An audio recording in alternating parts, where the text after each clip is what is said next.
오늘의 헤드라인입니다. 오늘 서울 등 내륙에는 돌풍과 벼락을 동반한 소낙성 비가 내리고 있습니다. 제주도에는 가을 장마 영향으로 최고 80mm의 국지성 호우가 쏟아지겠습니다. 기초과학 분야 노벨상 수상자 배출을 목적으로 설립된 기초과학연구원이죠. IBS에서 직장 내 갑질이 있었다는 주장이 나왔습니다.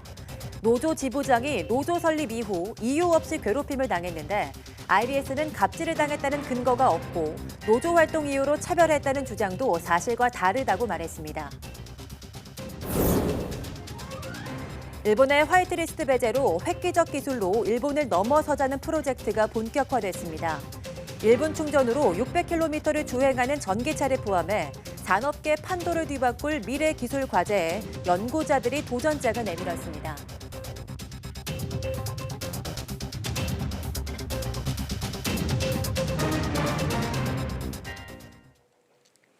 여러분 안녕하십니까? 8월 29일 사이언스 투데이입니다. 오늘 서울 등 내륙에는 소낙성 비가 쏟아지고 제주도는 가을 장마가 이어지며 국지성 호우가 내리겠습니다. 기상청은 북쪽을 지나는 기압골 영향으로 내륙에는 오늘 아침부터 오후까지 돌풍과 벼락을 동반한 최고 60mm의 소낙성 비가 오겠다고 밝혔습니다. 또 제주도는 오늘도 가을 장마 영향권에 들면서 최고 80mm의 비가 더 내릴 전망입니다. 비가 내리면서 오늘 낮 기온은 서울, 대구 28도로 어제보다 조금 낮겠습니다. 일본의 수출 규제로 원천 기술의 중요성이 높아지고 있는 가운데 기초과학 분야 노벨상 수상자 배출을 목적으로 설립된 기초과학연구원 IBS에서 직장 내 갑질이 있었다는 주장이 나왔습니다. 노조 지부장이 노조 설립 이후 지속해서 괴롭힘을 당했다는 건데 어떤 사정인지 이성규 기자가 취재했습니다. 전국 공공연구노동조합 IBS 지부장인 최숙 연구원은 지난 2017년 노조를 설립한 뒤 까닭없이 괴롭힘을 당해왔다고 폭로했습니다. 결제를 몇 개월씩 미루거나 반려하는 것은 기본, 노조 활동의 하나로 출장비를 지급하지 않은 것을 바로 잡아달라고 하자 공공연한 모욕과 망신 주기로 보복했다는 겁니다. 출장건에 대해 팀장은 모든 사람이 다 들을 만한 큰 소리로 사업단에 도움이 안 되는 사람을 왜 자꾸 밖으로 돌리느냐, 나가서 무슨 말을 할지도 모르는데 하고 저를 모욕하였습니다. 또 연구 성과가 뛰어나 우수 연구원상을 받았는데도 정규직 전환평가에서 자신을 의도적으로 떨어뜨렸다고 강조했습니다. 2017년도 1월 첫날 첫 업무를 시작하는 날 김두철 원장님으로부터 우수 연구원상을 받았습니다. 그런데 이제 정규직 전환에서 탈락한 거는 2018년 12월 말부터 저희가 정규직 전환 과정이 추진이 되었고 그때부터 계속 지속적으로 탈락이 되어오고 있는 겁니다. 정규직 전환 심의에서 정한 평가 단계 외에 부당하게 부서장 평가를 추가해 자신이 정규직 전환에서 탈락했다는 게 최 연구원의 주장입니다. 이에 대해 IBS는 노조 설립 후 갑질을 당해왔다는 최 지부장의 주장을 뒷받침할 객관적인 근거를 확인하지 못했다고 해명했습니다. 또 정규직 전환 심사는 객관성을 담보해 진행했으며 노조 활동을 이유로 차별했다는 주장도 사실과 다르다고 덧붙였습니다. 국회는 기초과학연구원에서 자행된 직장 내 괴롭힘 방조에 대해 철저한 조사와 개선을 촉구했습니다.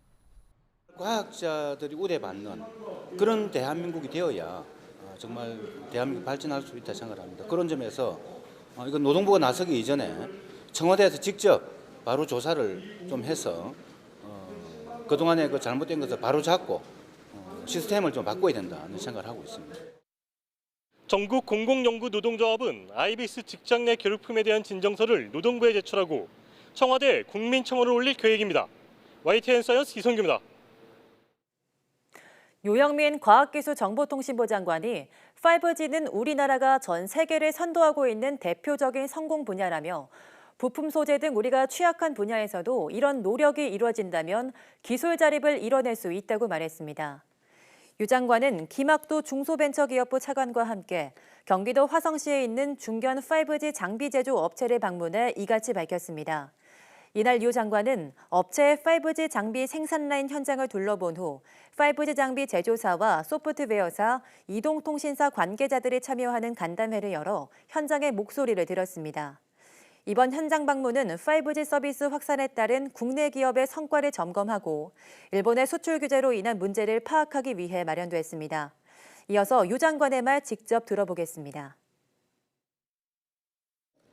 일본의 수출 규제로 해서 여러 가지 소재와 부품과 장비에 이제 어려움이 있지만은 5G만큼은 우리가 빨리 전 세계를 선도해서 치고 나가야 되는 계기가 됐으면 좋겠습니다.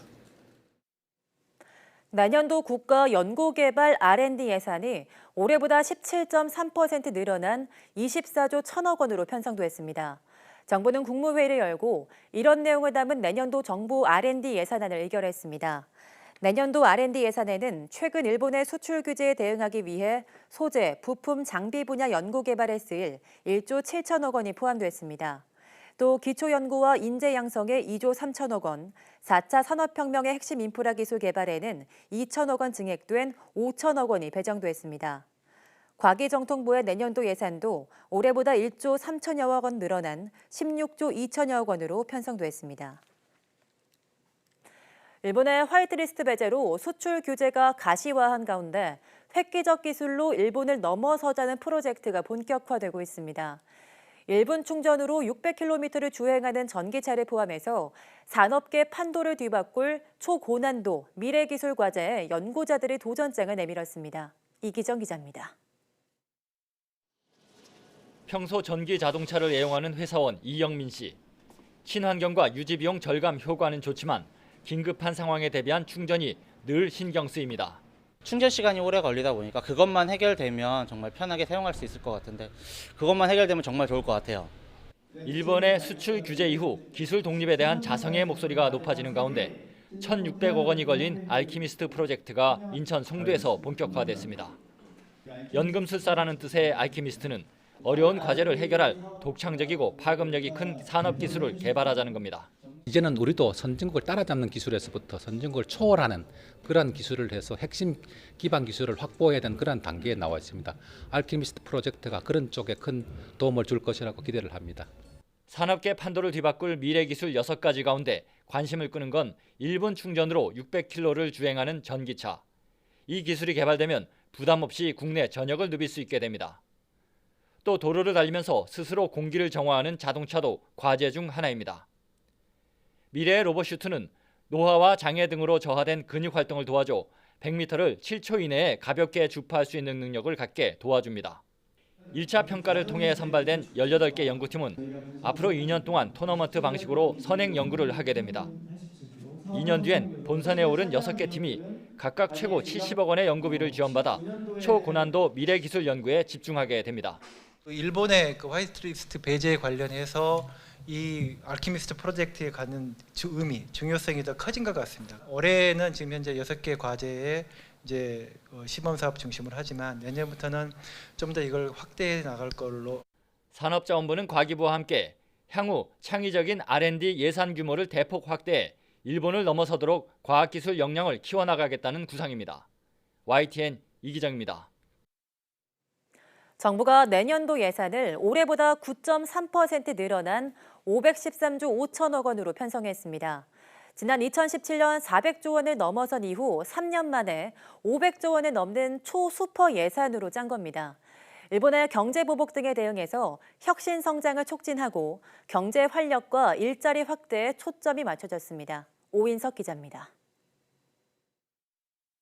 2020년 예산안은 경제 활력 회복에 대한 정부의 강한 의지를 담아 감내 가능한 범위 내에서 최대한의 확장적 기조로 편성하였습니다. 정부의 내년 예산안 규모는 513조 5천억 원, 500조 원이 넘는 초수퍼 예산입니다. 지난해보다 44조 원 가까이 늘어난 규모로 400조 원 돌파 3년 만에 500조 원을 넘어섰고 증가율도 글로벌 금융위기 이후 2년 연속 최고 수준입니다. 산업과 중소기업 에너지 분야 예산이 가장 크게 늘었고 일본 경제 극복을 위한 R&D와 일자리 예산 증가가 두드러졌습니다. 보건복지 노동 예산은 180조 원을 넘어 큰 비중을 차지했고 국방 예산은 처음으로 50조 원을 돌파했습니다. 일본의 수출 규제에 대응해 핵심 소재 부품 장비 자립화에 2조 1천억 원이, 시스템 반도체와 바이오 헬스, 미래 자동차 등 미래 성장 동력 확충을 위해 3조 원이 투입됩니다. 제2의 벤처붐 확산에도 5조 5천억 원이 배정됐습니다. 내년 예산안은 한마디로 국민 중심 경제 강국 구현 예산입니다. 우리 경제 전반의 혁신이 확산될 수 있도록 핵심 신산업 육성 등 혁신 성장 가속화에 집중 투자하겠습니다. 일자리 예산은 21% 늘어난 25조 8천억 원으로 편성됐습니다. 노인 일자리가 올해보다 13만 개 증가하는 등 재정 투입 일자리 17만 개가 새로 만들어집니다. 내년 하반기부터 국민 취업 지원 제도가 시행되고 건강보험 보장성 강화를 위한 국고 지원이 확대되고 노인 기초연금이 30만 원으로 인상됩니다. 또 국민 안전을 위한 미세먼지 저감에 4조 원, 붉은 수돗물 문제 해결을 위해 4천억 원의 예산이 각각 투입됩니다. 병사 봉급도 대폭 올라 내년 병장 기준으로 월 54만 1천 원을 받게 됩니다. YTN 오인석입니다.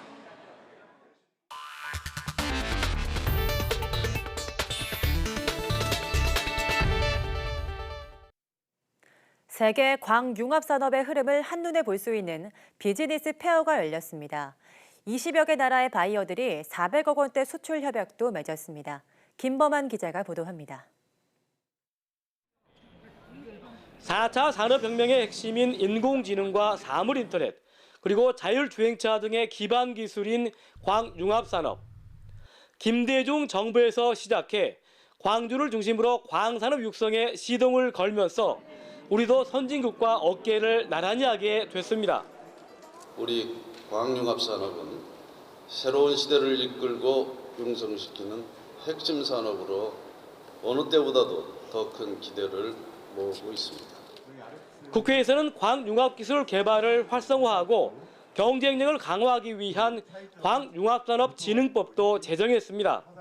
이 법에 의해서 광기술 개발의 기반을 깔고 전문 인력을 양성하고 또 기술 표준화를 지원하는 등의 그런 역할을 이렇게 정부와 국회가 힘을 모아서 추진하게 될 것입니다.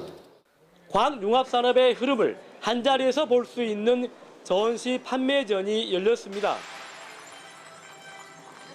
독일과 미국 등 170개 회사에서 부스 320여 개를 마련했습니다. 광의료 바이오와 에너지, 광 ICT와 영상 정보기기 등 광 관련 제품이 망라되었습니다. 모든 업종에 요즘은 다 광이 들어갑니다. 그래서 요즘은 이렇게 다양한 분야에 다 이렇게 넓혀지고 있구나라는 생각을 떨쳐버릴 수 없습니다. 국제 광융합 비즈니스 페어에 참가한 20여 개 나라의 바이어들이 맺은 수출 협약은 400억 원대. 광융합산업 강국으로 자리매김한 우리의 위상을 한껏 펼쳐 보이는 한마당이었습니다. YTN 김범환입니다. 매년 여름철이면 비브리오 폐혈증으로 고통받거나 심지어 숨지는 일이 끊이지 않습니다. 국내 연구진이 비브리오 폐혈증균이 우리 몸 안에서 어떻게 독성을 활성화하는지 밝혀냈습니다. 이정우 기자입니다. 굴 등 오염된 어패류에서 주로 서식하는 비브리오 폐혈증균. 인체 감염 시 강력한 독소를 분비하고 이 독소가 인체 세포에 들어가 피를 썩게 해서 심할 경우 사망에 이르는 감염균입니다. 국내 연구진이 비브리오 폐혈증균이 인체에 들어온 뒤 면역 방어에 중요한 역할을 하는 단백질들을 활용해서 독성을 증진시키는 원리를 밝혔습니다. 이 독소가 독립적으로 존재하는 여러 개의 독소로 구성되어 있기 때문인데요. 이 독소가 어떻게 독립적으로 존재하는 독소들 부분들을 활성화시키고 세포 내에서 병원성을 일으키는지를 연구하였습니다. 연구팀은 비브리오 폐혈증균이 인체에 감염된 뒤 먼저 독소를 분비해 인체 단백질의 면역 기능을 마비시킨 뒤 독성인자를 활성화해 병을 일으킨다는 사실을 확인했습니다. 독성인자가 인체의 특정 단백질과 결합해 독소인자를 분리 방출해 독성을 증진시키는 원리를 밝힌 겁니다. 이 독소는 비브리오 폐혈증균뿐만 아니라 콜레라균 등 740종의 병원균에서도 주요 독성인자로 주목받고 있습니다. 이번 연구 결과는 다양한 병원균에 공통적으로 적용할 수 있어 향후 감염병 치료제 개발에 큰 도움을 줄 것으로 보입니다.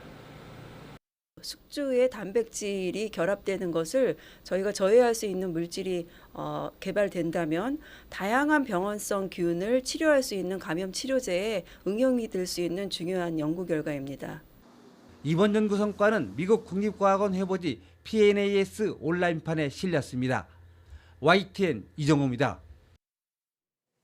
혈관 내부를 다닐 수 있는 실모양의 로봇이 개발됐습니다. 미국 매사추세츠 공대 연구팀은 지름이 500 마이크로미터이고 잘 휘어지는 특성을 지닌 로봇을 개발했다고 밝혔습니다. 연구팀은 니켈과 티타늄 합금에 자성을 지닌 입자를 섞어 로봇을 만들었으며 표면에 하이드로젤을 입혀 생체 적합성을 높였습니다. 이 로봇은 뇌혈관을 실물 크기로 만든 모형 속에서 정확히 움직였고 혈관이 갈라진 부분에서도 원하는 방향으로 이동한 것으로 확인됐습니다. 연구팀은 자기장을 이용해 로봇을 원격 조정할 수 있는 만큼 이 로봇을 뇌졸중 환자 등을 위한 뇌혈관 시술에 활용될 수 있도록 할 계획입니다. 환경부는 내년도 예산안에서 심각해진 미세먼지 문제 해결을 위해 정부가 내년에 4조 원을 투입하기로 했습니다. 환경부는 미세먼지 대응을 위해 올해 예산 2조 3천억 원보다 74% 늘어난 4조 원을 투입하기로 했습니다. 이렇게 되면 2021년에는 미세먼지 배출량이 2014년 미세먼지 배출량 32만 4천 톤보다 36% 감축된 20만 8천 톤 수준으로 줄어듭니다. 또 미세먼지 주범의 하나인 노후 경유차 30만 대를 조기 폐차하는 데 드는 예산 2,896억 원과 미세먼지 저감 장치 부착에 필요한 예산 1,383억 원 등을 배정했습니다. 국제적으로 멸종 위기에 처한 바다거북 14마리가 제주 바다로 돌아갔습니다. 그물 등에 감겨 구조되거나 인공 부화로 탄생한 새끼 거북도 행렬에 동참했습니다. 유종민 기자의 보도입니다.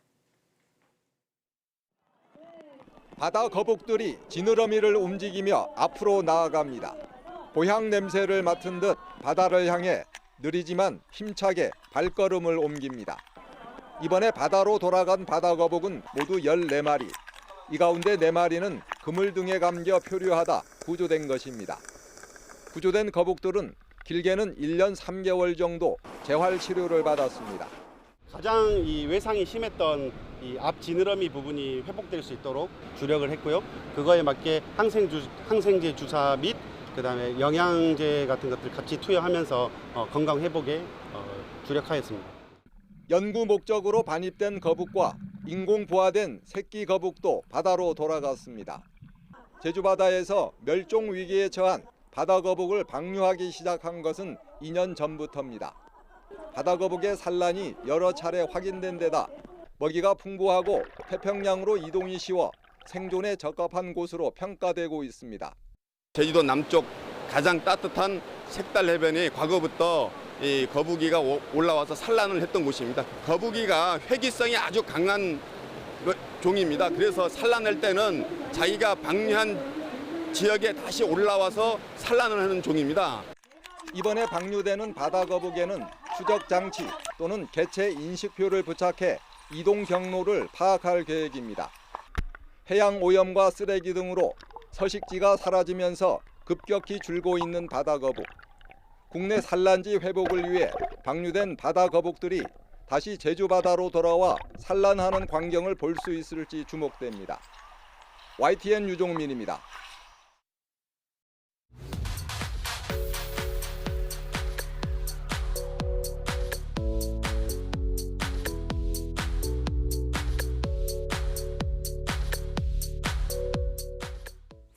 더위가 한풀 꺾이면서 아침 저녁으로는 시원한 바람이 불고 있습니다. 하지만 이런 날씨에 모기들이 더 극성인데요. 이런 모기들에 대해서 한 번쯤은 들어본 속설이 있으실 겁니다. 예를 들면 모기는 O형을 좋아한다와 같은 말들이죠. 과연 사실인지 오늘 사이언스 투데이 새로 생긴 코너입니다. 과학 백문백답에서 알려드리도록 하겠습니다. 모두 많은 시청 바랍니다. 함께해 주신 여러분 고맙습니다.